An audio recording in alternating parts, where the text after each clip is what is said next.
Imagine waking up one morning and stepping outside, only to find your neighbor, a woman you've known for years, dancing alone in the street. No music, no celebration, just her feet moving against the cobblestones. Hour after hour. You laugh at first. Surely she'll stop, but she doesn't. Day 2. Still dancing. Day 5. Her feet are bleeding. Day 30. She's still moving.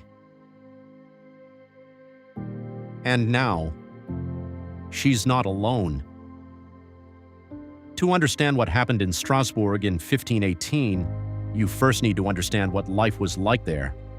The city sat along the Rhine River, inside the Holy Roman Empire, a patchwork of kingdoms, fear, and faith. The years leading up to 1518 had been brutal. Famine had swept through the region. Crops failed. People starved. Thousands had already died from plague. Diseases that felt like divine punishment to a deeply religious population. The people of Strasbourg were desperate, exhausted, and terrified. In that world, a world soaked in fear and superstition, something extraordinary was about to happen. It began on a single day, in a single street. Her name was Frau Trophäa. On a warm July morning, she walked out of her home and began to dance. No music played. Her husband watched in confusion. Neighbors gathered. She danced through the morning, through the afternoon. As the sun set over Strasbourg, she was still dancing. By the 4th day, her feet were raw and swollen. By the 6th day, she collapsed and was carried away. She recovered. But the dance had already spread. Within 1 week, 34 people had joined her in the streets. They weren't celebrating. Their faces showed no joy.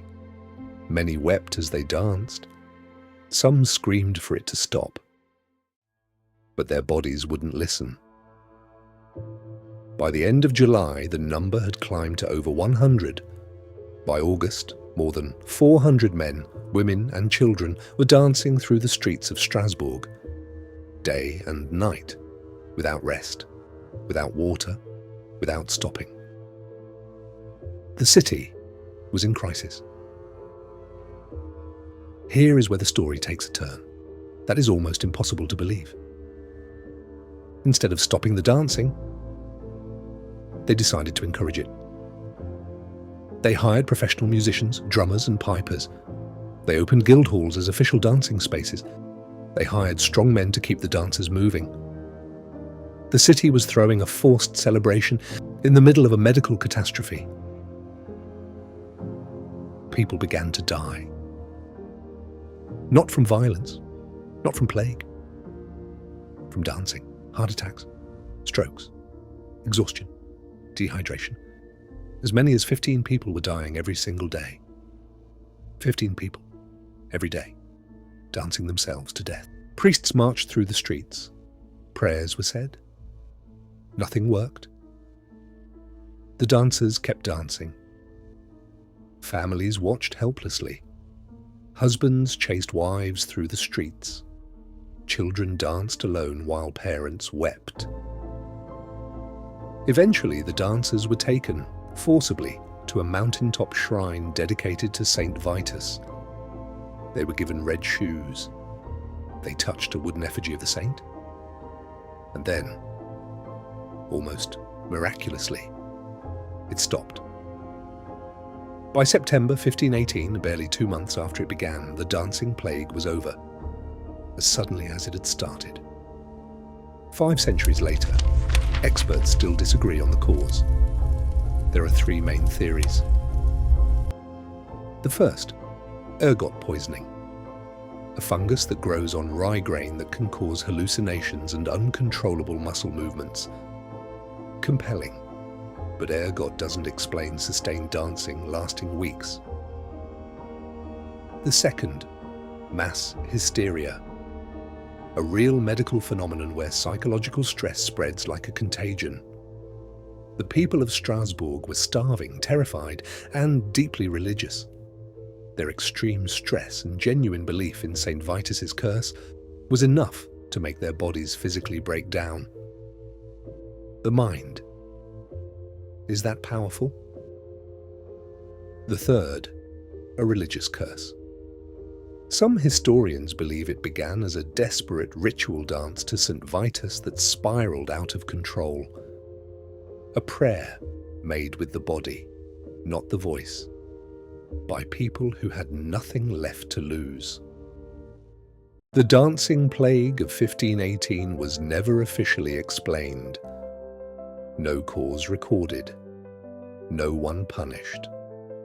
The survivors went home. The city moved on. What we know for certain is this. It was real. Hundreds of people danced until they were out. Some danced until they died.